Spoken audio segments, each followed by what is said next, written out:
Thank you, everybody, for joining us at JLC, the Jorgensen Learning Center, where we are producing a series of media opportunities for you to learn about everyday leadership conversations. Our little company works under the rubric of conversational leadership, one of the three areas in a learning organization that are really critical. And today, we're going to spend a little time working on one of those areas under aspiration. When we aspire to something, we do our best to say, this is where I am, and this is where I'd like to be. And how do we fix that distance, that gap that lives? How do we get to that new place? So today we're going to talk about a specific piece of personal mastery, and it is how to create a personal learning container. That's our work today. And I think you'll enjoy it. And I know the folks online with me are going to have a lot of fun with me. I'm going to have fun with them. So I hope those of you that are listening, just lean back, unless you're driving, okay? Lean back and just enjoy the conversation, because I think you're really going to like it a whole lot. Now, before I ask them to tell me what I said about personal mastery, I'm going to have each one of them introduce themselves, and in a way that I think you'll find fascinating and useful. So, Colleen, let me start with you. Introduce yourself and tell me something about you that most people don't know. Sure. My name is Colleen Sullivan, and I'm an associate working with the Jorgensen Learning Center. And probably one of the things most people don't know about me is that I'm an avid skier, snow skiing. And anytime I can, I take the opportunity to get on my sticks and to go ski. It's something my boys, as soon as they were born, I took them up skiing ever since they could walk. And so it's one of those things that I really treasure. And I still do when I'm around my teenage boys. That's fantastic. Love it. And I love the fact that you love to ski. My wife likes to ski. Of course, I was on ski patrol for many years. So, that might not be true. So Vince, tell me a little, what's that? Is ski patrol sitting at the bar and ensuring everyone's safe? I was watching over everyone from the bar. Vince, tell us something about you that most people don't know. Okay, so I'm Vince Starks. And one thing about me that most people don't know is I'm an avid Harley Davidson rider. I really enjoy going across country and doing trips. And COVID has really put a monkey wrench in my plans this past year. So I'm really excited and looking forward to this vaccine and getting ready for 2021 and getting my riding season under my belt. Wow, that's terrific. Thank you, Vince, and welcome to the media show today. Julie, something about you. Introduce yourself and tell us something that we don't know about you. Hi, I'm Julie B. Wise, and I am associate for JLC as well. And one of the things people may not know about me is I have two chocolate labs, a brother and sister from the same litter. They're 3 years old now. And I have Duke, who continues to pretend like he's still a puppy, and we have not trained him. He eats everything. Dinners have been ruined. Utensils, flour, you name it. If you leave it out, you would think by now we would know, but you think it's hidden, and before you know it, you hear something crunching. And the other day I was switching laundry, and as I was switching the laundry, I heard the horrible rattle of a fork on an empty plate. And as I ran to get my lunch, it was too late. Duke had already eaten it. So Duke is the crazy guy, and Charlotte, his sister, just watches. That's great. They probably have some personal mastery needs also, right? They do. There's yes. some learning needs that are in space there. I love it. I love it. And Denise, tell us about you, something about you that most people don't know, and introduce yourself. Sure. I am Denise Hendricks, and I am an associate working with JLC as well as Beverly and Associates. And something about me that most people don't know is that I absolutely love to cook. Most people don't realize that if I could do anything else and go back and change, I would have gone to culinary school to become a chef. Wow. And I try new recipes. I love cookbooks and kitchen gadgets. So that's a little something about me that the average person just wouldn't know. That's great. So we're going to try and do some cooking here today when we cook up some ideas together. That sounds great. Welcome, welcome. All right, Nicole. I'm Nicole Lyons, and I'm an associate with the Jorgensen Learning Center as well. And something that a lot of people don't know is that I love to adventure. And one of my favorite adventures was backpacking the Camino de Santiago across northern Spain. I did that in 2018, and it was amazing. And I really, really want to go back again. So I think I'm shooting for 2022. So that's probably what most people don't know, is that I want to go back and do it again, experience that trip. Wow, that's wonderful. So actually, I can lean onto that since I'm the last one to go. My name is Ray Jorgensen. And what people don't know about me is that I love poetry. And one of the poems I read recently was about the daughter of a gentleman who wrote the poem, who made that same trip, and the elegant way she reacted to that trip going forward. That was really pretty fun. So thank you. Thank you all for being with me here today, team. And to all of you that are listening, thank you for giving up some of your most precious resource, time, to spend with us. Thank you, thank you, thank you. So back to personal mastery. So today we're going to talk about probably the most important asset in any organization are the people.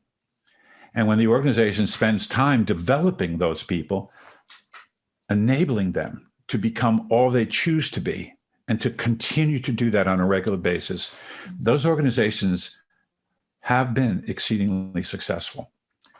Today, we're going to narrow the personal mastery discipline down to how do I create a personal learning container? So when we're done today, each of you that's listening and all of us on the call will know how to refine our personal learning container. And those of you out there who haven't played with this before will be able to do it. So Vince, what are you hearing me saying? What are you thinking? So what I'm hearing you say is that we're going to take a look at how to really enhance our personal learning, our ability as leaders to get better.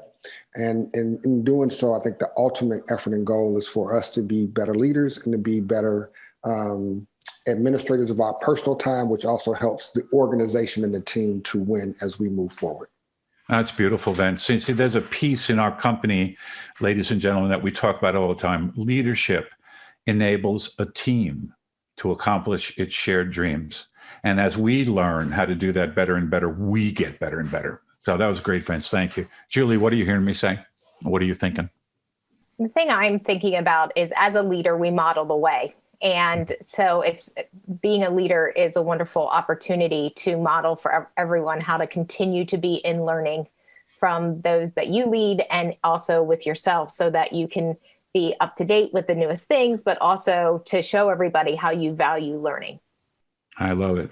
So I want you to notice, ladies and gentlemen that are listening, how different people respond to my provocation.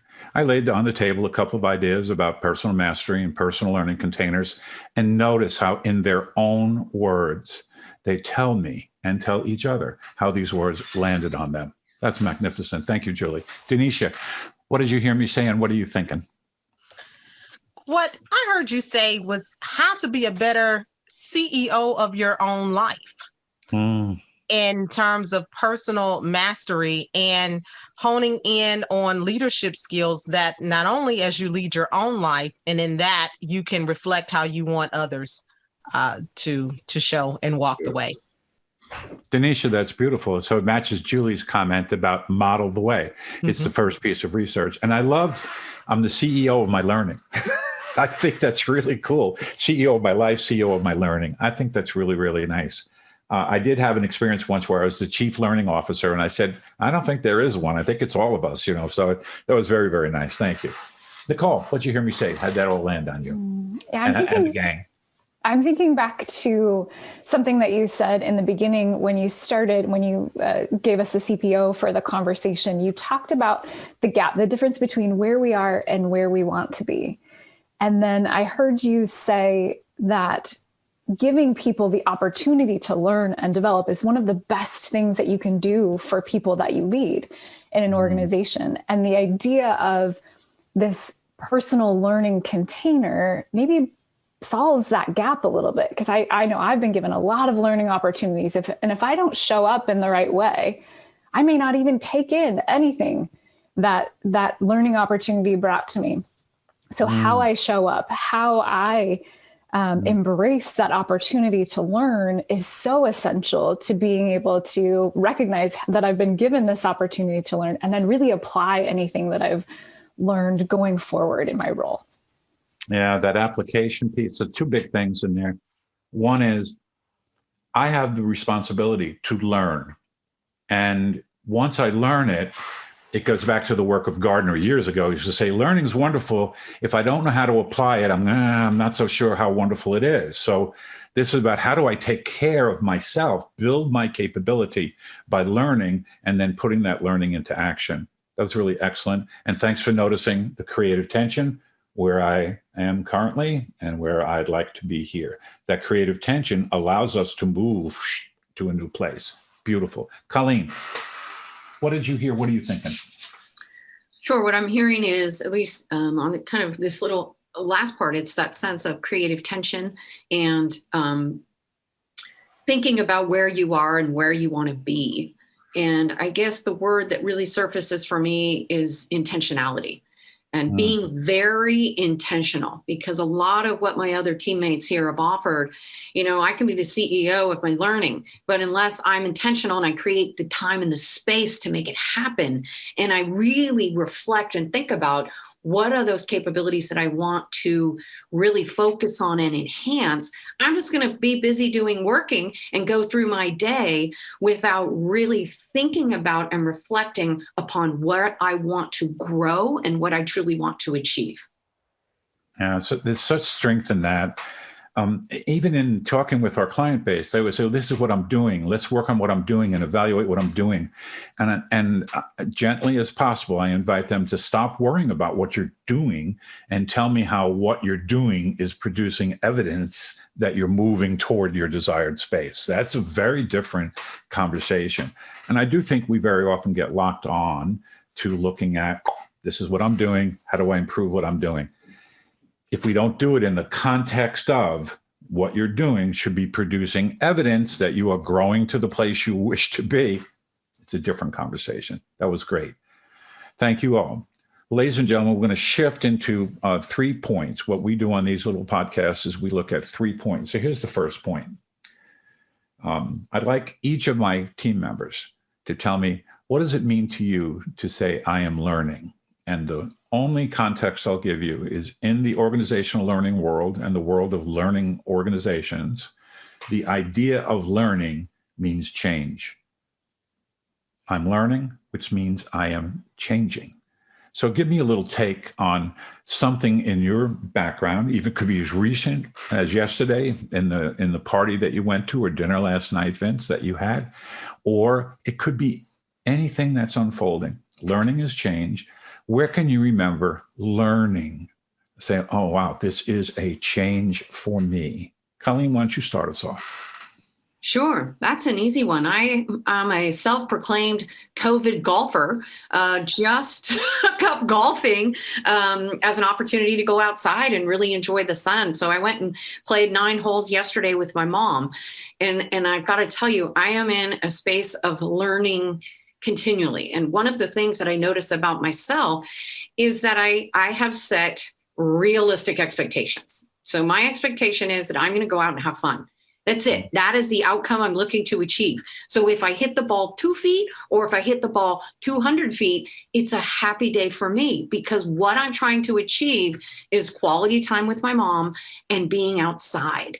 And so that's one of the things that I've noticed that helps me stay in a space of learning and not get frustrated is to ensure that I continue to align towards my outcome, which is really that sense of connectivity with my mom and being outside. It's not, can I put the ball in the hole? Yeah, Which would be nice, don't get me wrong. Yeah. Well, swinging the club is fun. And if I'm really out here because of the relationship that I'm having with this other person, that's fantastic. Thank you.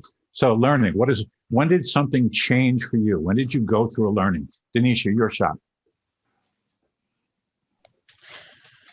I'm sitting here thinking, and there's so many things. I think I feel as though I am constantly learning something new. But most recently, I had the opportunity to do some things with city government. I've never really worked in government in that public government, in that space. I always worked in organizations or what have you. And what I learned is, and that really changed me, it was like one of those aha moments, so to speak, is that in talking with citizens, one of the things, and citizens who choose to invest, be that in with their time, their talents, or their funds, is that they really want to see a tangible outcome, even if it's just their time, that they came to do something. And that was one of the aha moments that actually really changed my approach in how we operate within a particular department. So understanding that people really, as they invest, they want a tangible outcome, and then they feel as though they have actually contributed and they've bought into whatever it is that's going on. And similar to as an athletic director, I had a similar experience, but this one was a little different. And it actually has helped shape some outcomes and how we even approach various things as we move the particular organization forward. Yeah, so I like that. You showed up kind of open to possibility. And what rose was these folks want something for the investment that they're giving. And the other thing you did there nicely was said that you didn't use this language, but you didn't create an expectation for them. You tried to find out what they wanted. That is really powerful in the learning environment. And so when we do this together as a team, we do this regularly. Today, we're going to work on X. We want to know where you are and where you'd like to be. And then we build that space moving forward. It's really nice. Thank you. Thank you. Thank you. Vince, what are you thinking? So like Denise, I had a number of examples that I can list, but for the sake of brevity, I'd just like to talk about my association with JLC. I spent 30 years in the United States Navy. And as a leader in that organization, there was a methodology that we used to accomplish and measure success. When I transitioned from that part of my life to this new structure, the way that we learn and lead and teach and engage is very different than what I was accustomed to. And so I thought of myself as a talented individual, and now I had to transition to a new professional scope or paradigm. And I'm around extremely talented individuals, my colleagues. And so my learning, I walked into this organizational culture feeling my learning was here and realizing that the talent around me was here. And I needed to develop new skills and to be open to new learnings and to be very intentional in that, to develop and to enhance those new skills and abilities to perform well for both myself, for the team, and for our clients. And so that's been a journey that I've been on very personally, which is ongoing today. Yeah, I feel like I'm on the same journey. I think what happens is when we enter the journey of learning, there requires a release, a suspension of that which I bring to the table right now, to discipline myself to suspend my thinking and my past attitudes so that I can learn something new moving forward. Learning is very exciting. It gets us in a whole new place. It comes from actually a Latin Greek environment. It means furrow, that people used to create a furrow when they were planting new things, growing new things. They were learning to develop that particular crop cycle. That's really good. Thank you so much. Julie, example. So when I meet with a new client, or I go to a new business, or I have a new planning conversation with someone, I tend to get really anxious. And I have this expectation for myself that I need to know all of the answers. And so I always try and remind myself that I am in learning with the people that I'm currently working with. And what that really does for me is it helps me relax a little bit. It reminds me, I place that right on the table right away, so that everyone has the same common understanding that I'm not walking in here with the answers, that we're just simply creating a space to share our ideas and see if we can collaborate together. And so in learning, what that means for me is that reduces my stress. And I know that I'm in it with a whole bunch of other people and I don't have to have my own answers. Yeah, that's really nice. So there's a piece there that you just laid on the table too. One more part of personal mastery. If I show up in knowing, there's nothing to learn. I know. I know what you should do. I know how to help you. I can give you advice. I am in knowing. And if I show up that way, there's no suspension. There's no creative tension. There's nothing that enables that team or human being that I'm attempting to coach to grow. So growth is all about that suspension and creating that space for creative tension. Beautiful. Vince did something that I wanted to react to before I switch over to Nicole. Those of you that are listening, we believe that creative tension is useful. Emotional tension is not. And sometimes we put so much stress on ourselves. We push ourselves way out of bounds. We can't get to that place now. If we don't actually take the learning in somewhat small pieces, small chunks, we end up making ourselves sad, detached, and we start creating that negative self-talk that says, I'm not going to get here, so we might as well just let it go. I'm not going to play anymore. So that was just an excellent way to remind us to stay in learning and resist the need to be in knowing. And I will say this to you, Julie, and to all of us on the call right now, you are exactly what that person needs. You're what the government needs. You're what the master chiefs need. You're what the CEOs need. You are exactly what they need, and you are absolutely enough. So we've been told our whole lives through grades and other methodologies, not enough, you're not enough, do better. And here we are recognizing fully that you're exactly the person with all the developmental knowledge necessary to help a system move forward. That was really excellent. Nicole, how'd this stuff land on you so far? Well, I love hearing everyone's different approaches to the way that they learn or how they show up when they're ready to learn.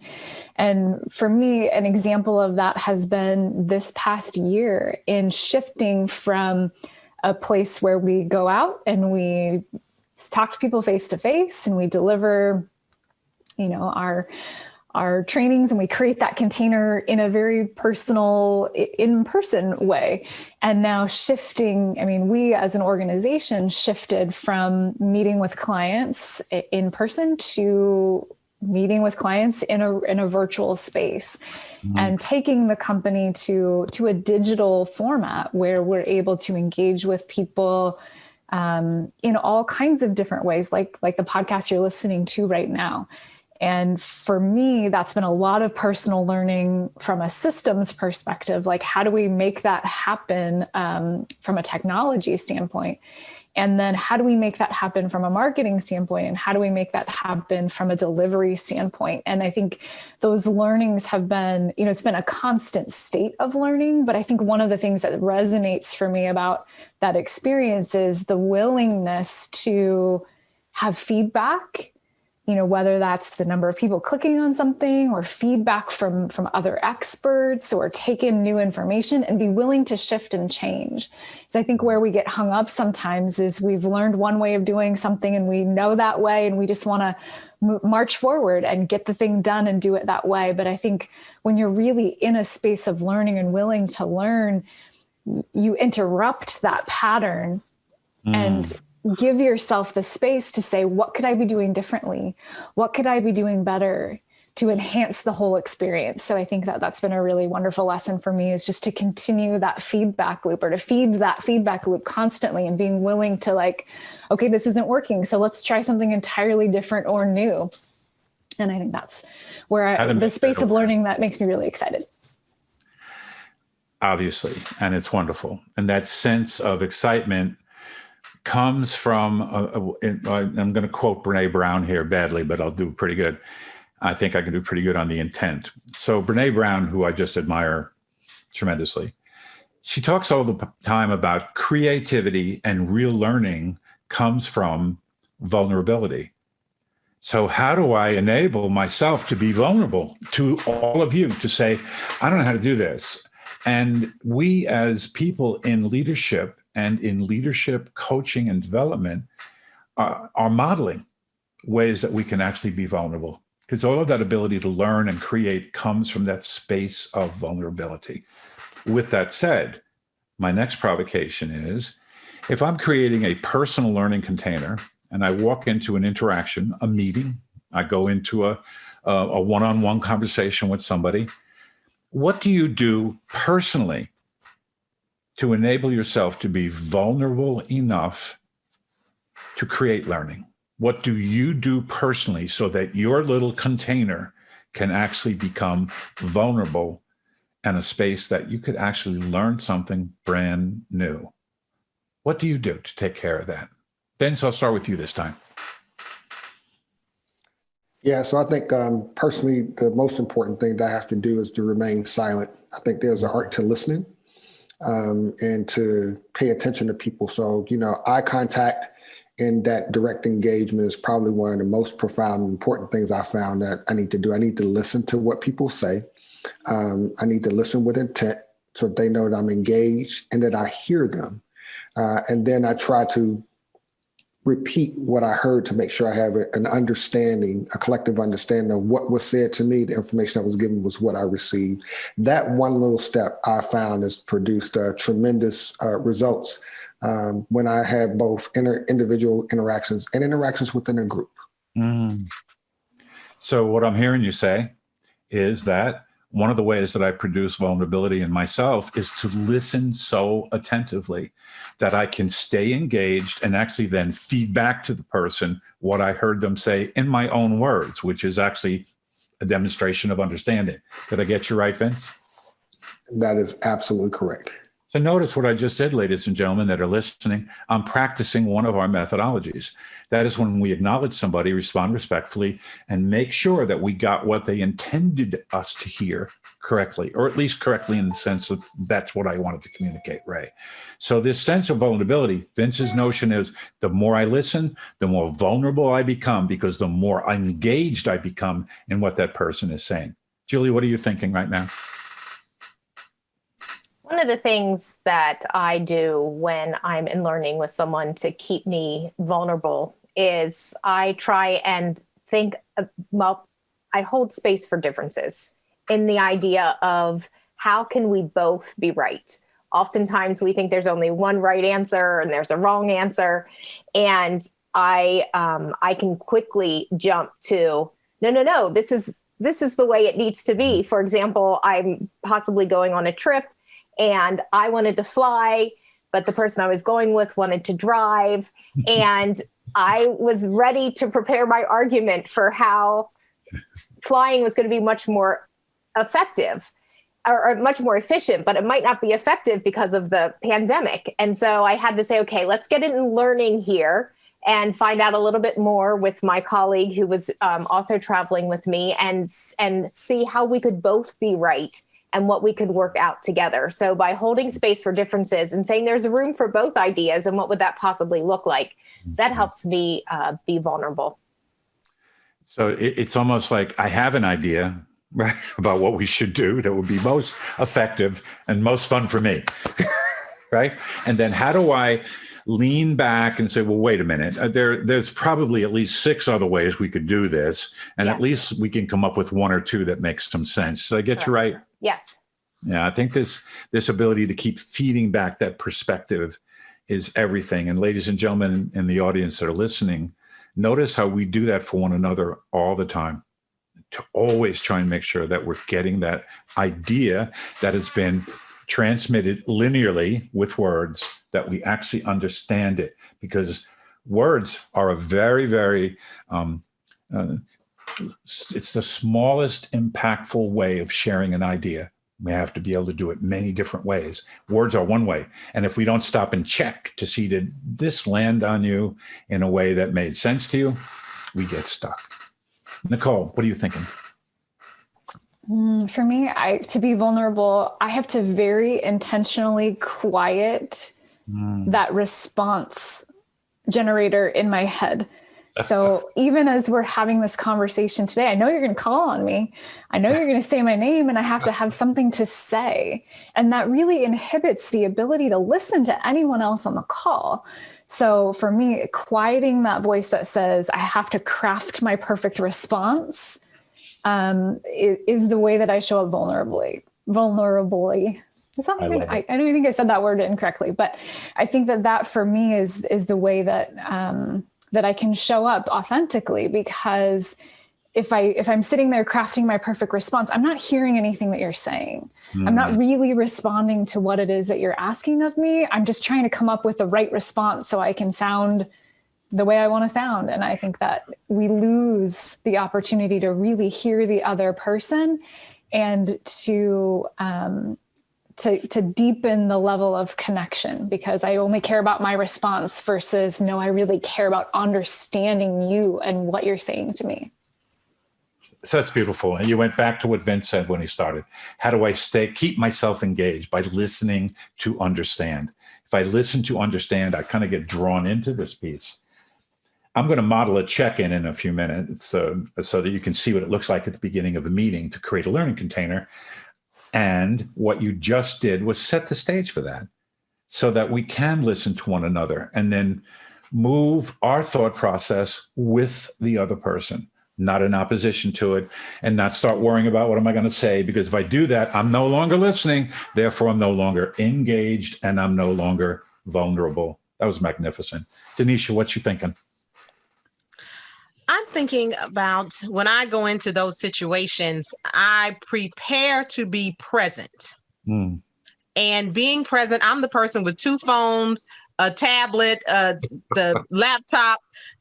But how do I really prepare to be really, really present so that I can do all the things that my colleagues had said today, to be prepared to listen, not to utilize in my own head, getting in my own way because I may be distracted or preparing my answers, but really prepare to be fully present and prepare to utilize and versus but.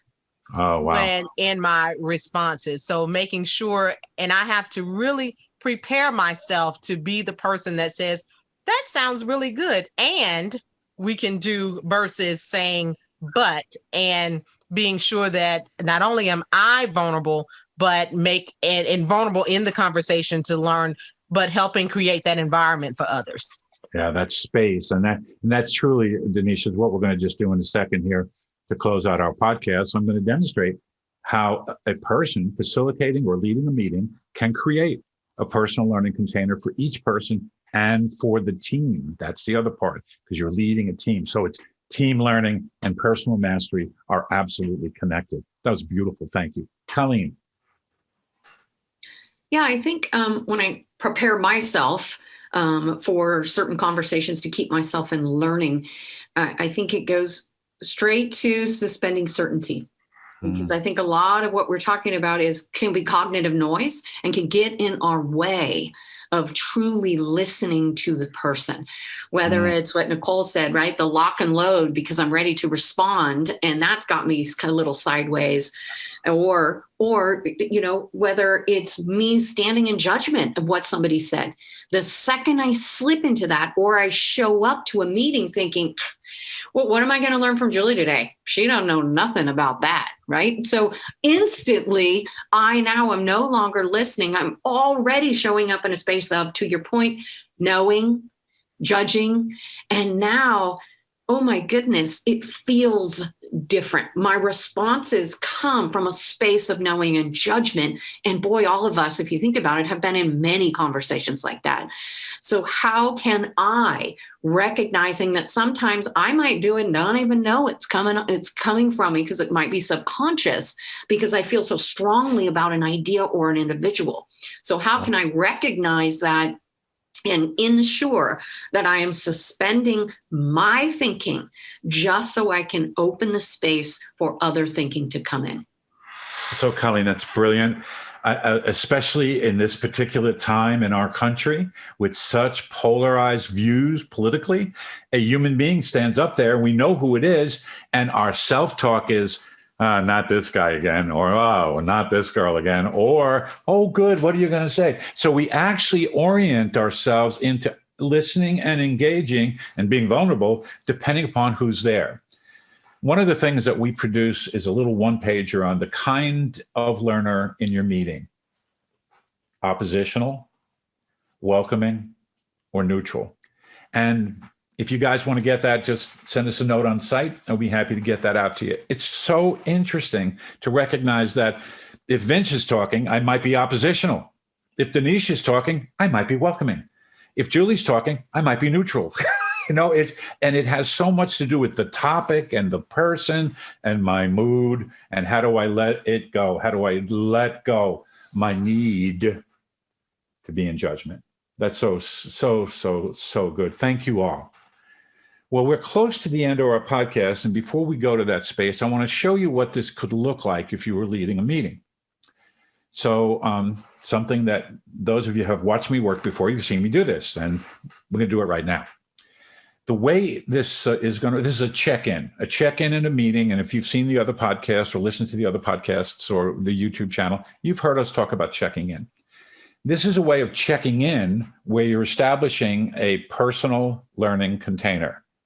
So before I even do the intention of the meeting, I'll do this. This is our check-in activity. So let's make believe we're in role and Papa Bear is running a meeting, okay? And here it comes. Ladies and gentlemen, I'm sure that you came here to this meeting today with a lot on your mind. I'm sure there's a lot of baggage that we all have. And your self-talk may be very loud right now. So what is one thing you intend to do to quiet your self-talk so that you can listen and engage in the conversation? And the way I'm going to do this check-in is as you answer my little provocation there, I will not speak. Someone else will pick it up. Someone else will pick up what you said. So for example, if you start this one off, Colleen, you'll hand it off to Julie. And everybody has to be listening because the expectation is that you will extend, expand, build upon the words. So back to my provocation, and I'll start with you, Colleen. So what is one thing that you find that you find useful to quiet your self-talk when you walk into a meeting, either one-on-one or one-on-many? I think one thing that I found most useful is to quiet myself is when it surfaces in my mind, I write it down. If I can write it down, I can release it, and then I can bring myself back to be present. And I'm in. Hand off to someone else, please. Denisha. Thanks, Colleen. One thing that I do, I also write things down during the meeting. But the other thing is I also tend to, prior to the meeting, just take a deep breath and make sure that I can calm. That's one way that I kind of calm my inner thoughts, is to take a deep breath and be present so that I am prepared to listen and hear and be engaged. And I'm in, and I'm going to hand it off to Nicole. Thank you, Denisha. I think I love what both of you have said so far. I do similar things like writing the things down, or as they pop up for me, just a little note for myself so I ensure that I'm not worried about forgetting about whatever came into my mind. And then I love what you said, Denisha, about really taking a deep breath between meetings to center yourself and come back to what you're really there for. And for me, I love to set an intention for the meeting that I'm stepping into. Like, what is my personal intention for coming into this space?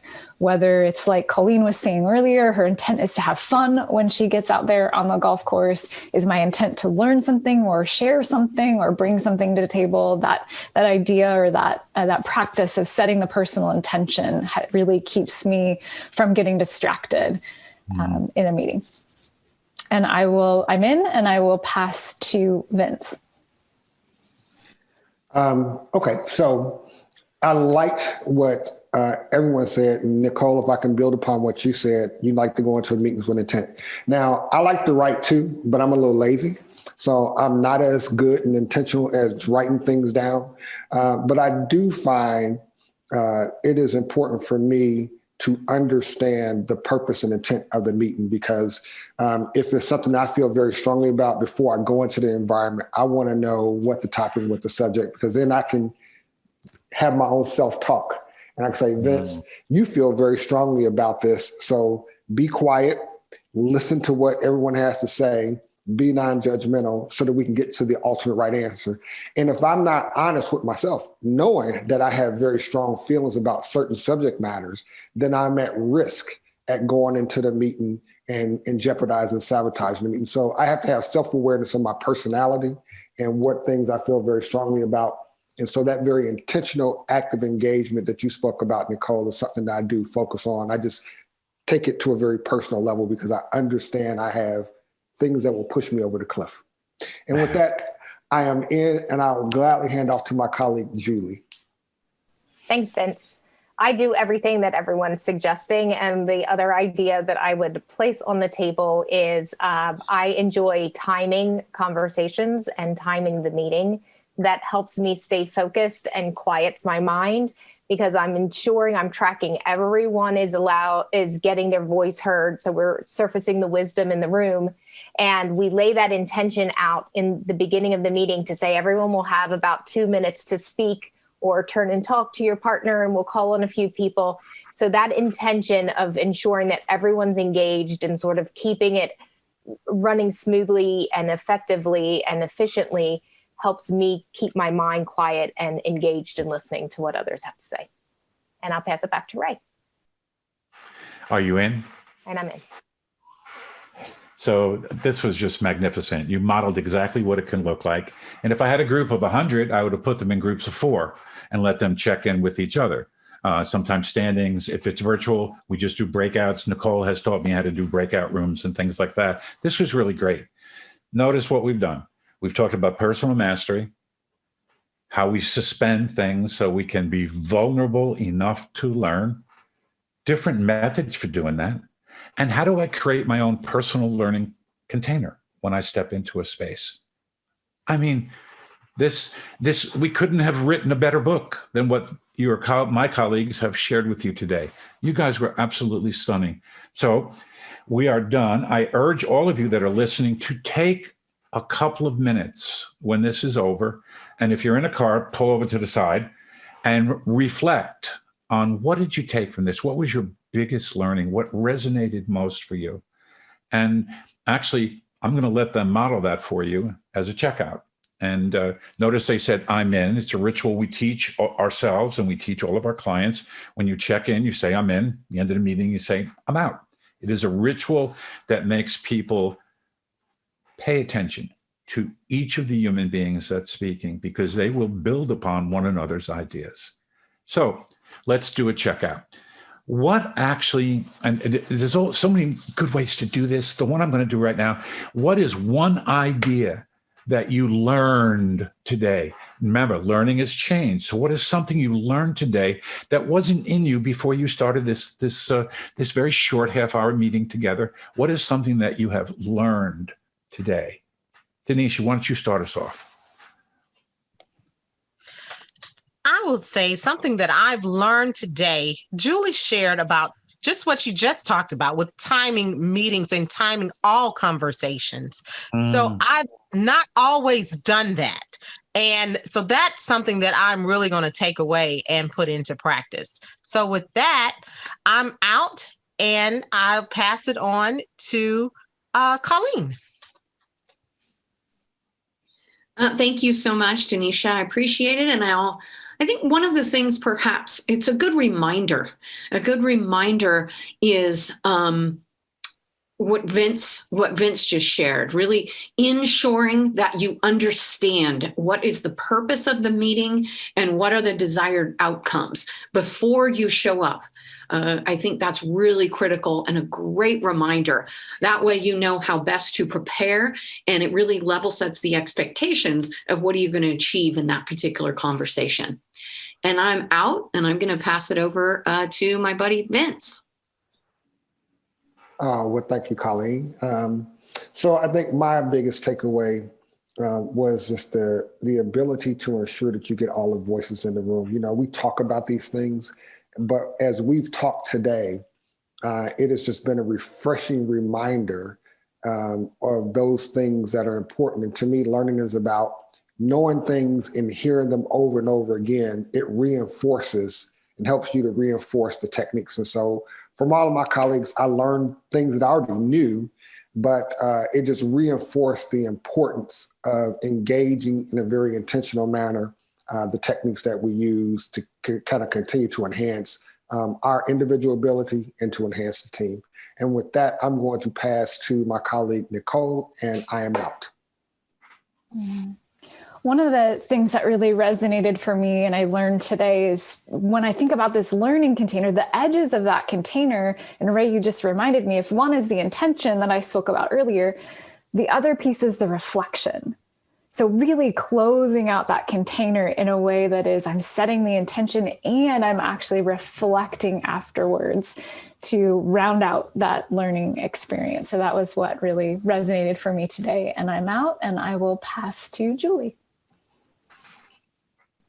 The thing that I was reminded of today was actually what Denisha shared earlier about the breath. And I was working with a Navy command in Japan, and we were talking about that, what would happen if you actually started your meeting by having everyone take 3 deep breaths together. And it just sets that intention of quieting your mind, that cognitive noise from running from one meeting to another. It helps you get present. It helps you establish that intention of, I'm here to learn. What's the goal? And I'm ready. So that's the one thing that I was reminded of. And I'm going to start to do that more often. I'm excited for that. And I'm out, and I pass it back to Ray. Yeah. So mine, so none of you said this to me, but as I'm listening to the team, I remembered my dialogue trainer, the woman that coached me in dialogue, which then turned into learning conversations. And she said, Ray, you're just too interested in talking and telling people what you think about. You need to cut that out, because that is cognitive noise. And if you're too worried about saying what's on your mind, you're not listening to anybody. That still stays with me, and you all reminded me of that today. And so I'm out from this part. And let me say to the audience, thank you so much for being with us today. If you want to hear more, learn more, find out more about all of us, learn more hidden secrets about the team, go to gojlc.com. Have a great day. Thank you for being with us. Sincerest thanks for listening to this episode of the Everyday Leadership Conversations podcast. The Jorgensen Learning Center offers a variety of programs for individuals and organizations to enhance their communication and leadership skills. To find out more about programs and upcoming webinars, check out our events page at gojlc.com.